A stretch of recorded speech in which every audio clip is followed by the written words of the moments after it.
Բաքվից վերջին տարիներին բազմիցս հնչում են Հայաստան-ադրբեջանցիների վերադարձի անհրաժեշտության մասին հայտարարություններ, իսկ 2024 թվականի հոկտեմբերին Ադրբեջանի խորհրդարանում ստեղծվել է Արևմտյան Ադրբեջան վերադարձի խումբ։ Նոյեմբերի 3-ին Ալիևը հայտարարել էր, որ հայերը չպետք է վախենան ադրբեջանցիների Հայաստան տեղափոխվելուց։ Գրեթե մեկ ամիս անց Ադրբեջանի նախագահը կրկին խոսում է այսպես կոչված Արևմտյան Ադրբեջանի համայնքի եւ նրանց վերադարձի իրավունքի մասին, հիշեցնելով, որ ադրբեջանական ժողովուրդը իր պետականության եւ մշակույթի հին պատմությամբ վերջին 2 դարերի ընթացքում բազմիցս բախվել է զրկանքների, տեղահանության եւ ցեղասպանության։ Hörmətli həmkarlar,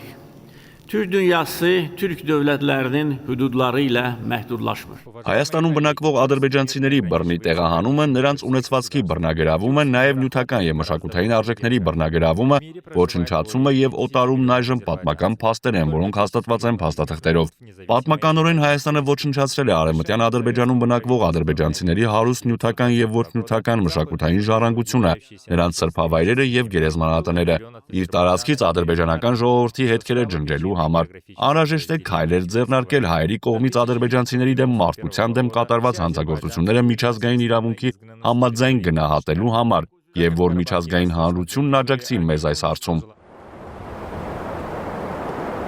Ալիևը իբրև տեղահանված ադրբեջանցիների վերադարձի իրավունքի հարցը տեղափոխում է մարդու իրավունքների համընդհանուր հռչակագրում, քաղաքացիական եւ քաղաքական իրավունքների մասին միջազգային դաշնագրում, փախստականների կարգավիճակի մասին կոնվենցիայում եւ այլ կարևոր միջազգային փաստաթղթերում ամրագրված վերադարձի իրավունքի շրջանակ։ Ըստ նրա, Հայաստանում ադրբեջանական մշակութային ժառանգության վերականգնումը եւ պաշտպանությունը ադրբեջանական ժողովրդի օրինական պահանջն է եւ անհրաժեշտ է համընդհանուր արժեքները հարգելու, թշնամանքի էջը փակելու եւ ժողովուրդների միջև փոխըմբռնումը խթանելու համար։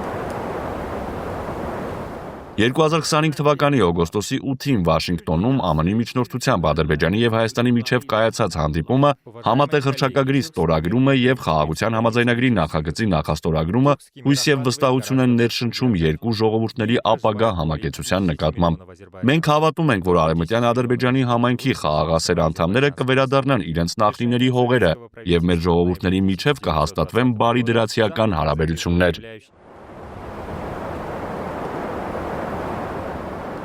Սա ասում է մի բռնապետ, որը Արցախի ու Հայաստանի դեմ ձեռնարկեց պատերազմներ, բլոկադա, էթնիկ զտում, բռնի տեղահանում ու արեց ամեն ինչ, որ Արցախում իբրև խաղաղություն հաստատվի առանց հայերի։ Սին խաղաղության քարոզիչներից մեկը Ադրբեջանի նախագահի հատուկ հանձնարարությունների գծով ներկայացուցիչ Էլչին Ամիրբեկովը նույնպես հուսով է Հայաստանի հետ խաղաղության համաձայնագիրը հաջորդ տարի կստորագրվի։ Սա պատմական տարի է։ 30 տարվա հակամարտությունը վերջապես ավարտվեց եւ մենք մոտ ենք խաղաղության ձևակերպմանը։ Վաշինգտոնում օգոստոսի 8-ին կայացած գագաթնաժողովը թույլ տվեց մեզ հաստատել երկու կողմերի մտադրությունը, հավատարիմ մնալ խաղաղության համաձայնագրին, բոլոր երկրների համատեղ ցանկությունը շրջել էջը եւ սկսել նոր գլուխ տարածաշրջանային զարգացման մեջ։ Մենք վերջնականացրել ենք խաղաղության համաձայնագիրը։ Հաջորդ տարին նույնպես կարևոր է։ Մենք հույս ունենք պաշտոնականացնել խաղաղության համաձայնագիրը Հայաստանի հետ։ Հայաստանից վտարված ադրբեջանցիների մշակութային ժառանգության վերականգնումը որպես արդարության, հաշտեցման եւ խաղաղության ճանապարհ խորհրդաժողովում Ադրբեջանի նախագահի հայատյաց հայտարարությունները հերթական անգամ ցույց են տալիս Հայաստանը երկրի երեսից ջնջելու ադրբեջանական իշխանությունների ձգտումները, կարծում է կովկասագետ Կարեն Նիգիթյանը։